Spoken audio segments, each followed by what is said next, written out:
The Guardian Steam achievement for Gladius Relics of War requires us to complete the game as Aeldari without losing any web gates. This little guide will show you the best strategy for doing it.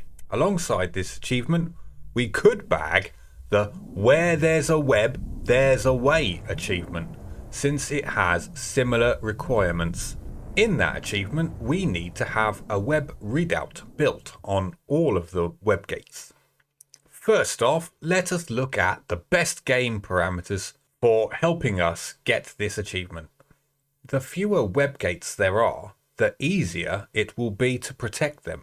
So, before starting the game, we can set the number of web gates to very low.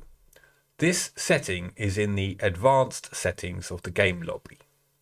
Also, the fewer enemy factions there will be, the easier it will be to defend those web gates.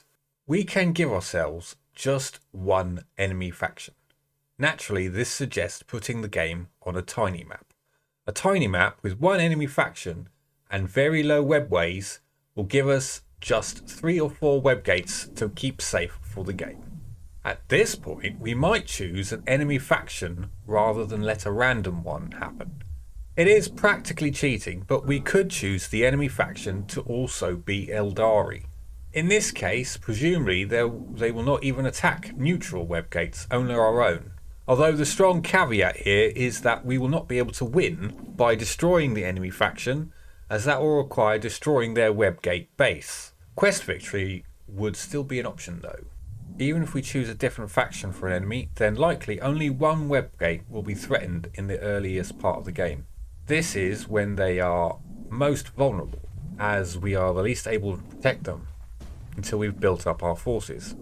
Aeldari begin the game with the knowledge of the number and location of all the web gates on the map. Although the fog of war remains over those locations until the web gates are activated. We can check on their health and see when an enemy attacks them even before activation. Any of the factions except other Aeldari factions will begin destroying web gates as soon as they encounter them. They do this with the same prejudice they engage other neutral or enemy units.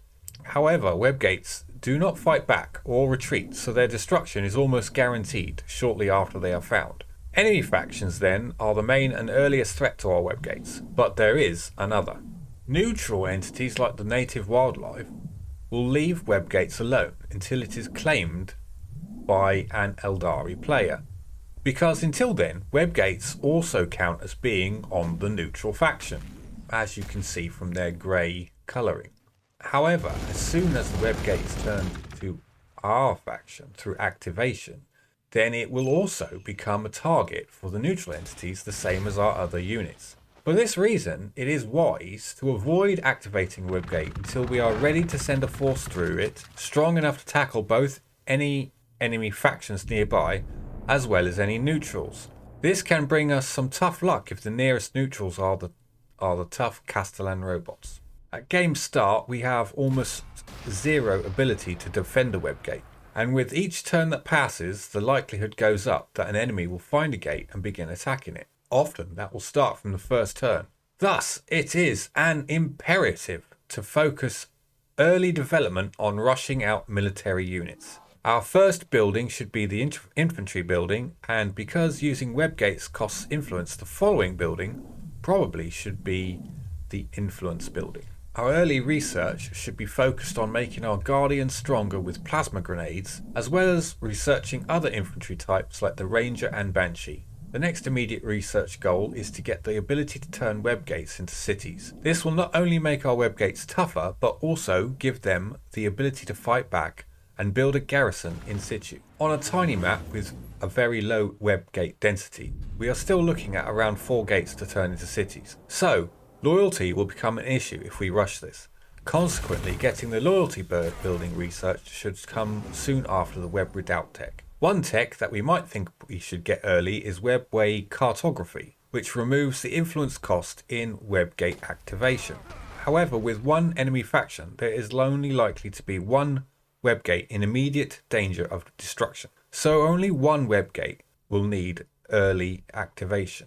There is some intelligence to our advantage in that only enemy factions will engage neutral web gates. So the first web gate to pick up damage should be the nearest gate to the enemy faction. Once all the web gates are securely turned into garrisoned web redoubts, we can focus on either going for a quest victory or a conquest victory by eliminating our only enemy. Alternatively, since unactivated web gates are in no danger from neutrals, we could just build on the web gate nearest the enemy faction, then use it as a staging point for a rush raid on their base.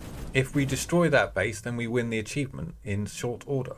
Although using that rush, we would not get the where there's a web, there's a way achievement. This is because this achievement requires all the web gates to have web redoubts built on them. Even so, I managed to get the Webway Garden with where there's a web, there's a way by turn 91 on a very hard game. Strangely, only a small percentage of people have picked up this achievement, but it's actually quite easy if you have the right game settings to start with. So why not have a go at that? Even so, I managed to get the Webway Guardian with where there's a web, there's a way achievements by turn 91. So there you go. Have a go at that if you like. Well, if you enjoyed that, why not? Like the like button and have a look at this video here.